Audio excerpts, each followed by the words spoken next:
Hey everyone, Matt from Pod 2 here again with another short video. So today it's about the hardest part of a manager's job, firing someone. Um, so first, I'm going to assume that you're making the right decision to fire the person. So maybe it's layoffs, maybe it's ethics violation, maybe it's for performance, whatever. In this video, I'm going to trust that you've taken this decision extremely seriously, done your best to avoid this fate, and landed on the decision intentionally, not just by emotion or pressure from others. So with that out of the way, please don't sue me. So I'm just a guy on YouTube. While I've got more experience with this than I would like, this is not legal advice, and you should consult with your own legal counsel or HR teams on policy so that you don't get sued and therefore you don't sue me. So getting into it, there's two things that most people don't do when firing someone that they should. The first simply is to be kind. Lots of managers, especially new ones, make the mistake of making the person out to be the enemy. A lot of times they don't do it on purpose, but they do it for three different reasons. One, it makes firing the person easier. If you see them as a villain, it's easier to not feel bad, to blame them for how this might hurt them or their family and things like that. Very, very kind of unhealthy. And the other reason, they're big mad, right? So they hold some kind of contempt for the person for their mistakes, feeling like they've been betrayed because the person didn't do what they hoped. Especially common if they're getting fired for ethics or performance issues, is to just be really mad at the person and to not have dealt with those emotions. And the last one is they're covering their own ass. So they might be lying even to themselves, not admitting their own mistakes or where they went wrong by either hiring the person, what expectations they gave them, they didn't train them, whatever it is. That's the other reason that they might be making them out to be the enemy.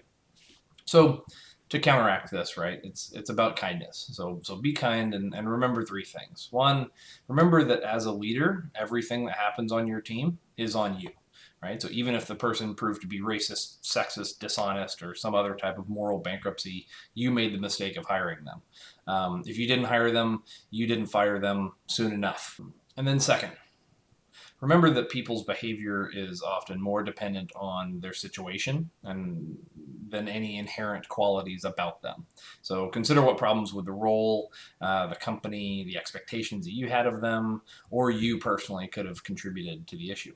And then last, remember that we're all just people, right? We all make our own mistakes. We all have our own struggles, our own perspective, our own problems. We're all just trying to live our lives and do the best that we can. And for some people, that's harder than others, and people have their own issues that they're dealing with. So, big first thing to not forget: just be kind. Right? Done. Easy. Next thing that almost nobody does, unfortunately, is to help the person find a job. So the fancy word for this is outplacement.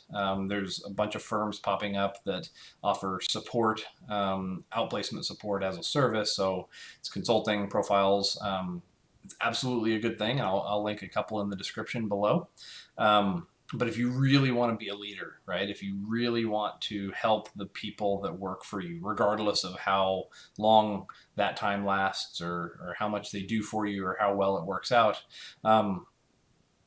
help them find another job, right? Help them. It's not about you. It's not just about what they can do for you. Help them regardless of if there's anything in it for you, right? So you know people at other companies. If not, get to work on your network. But customers, competitors, recruiters, whatever you can do to help the person find opportunities that might fit them. This doesn't mean that you have to recommend them. If you feel comfortable with that, great. But it takes such little effort to help somebody make connections that could have a huge impact on their life. Bonus points if you find opportunities for them before you fire them. So if you say, hey, it's not going to work out here, but here's a few options to help you in your search, blah, blah, blah, that kind of thing, great. Obviously, it'll be up to them to decide if they're interested and to land those jobs actually and stuff like that.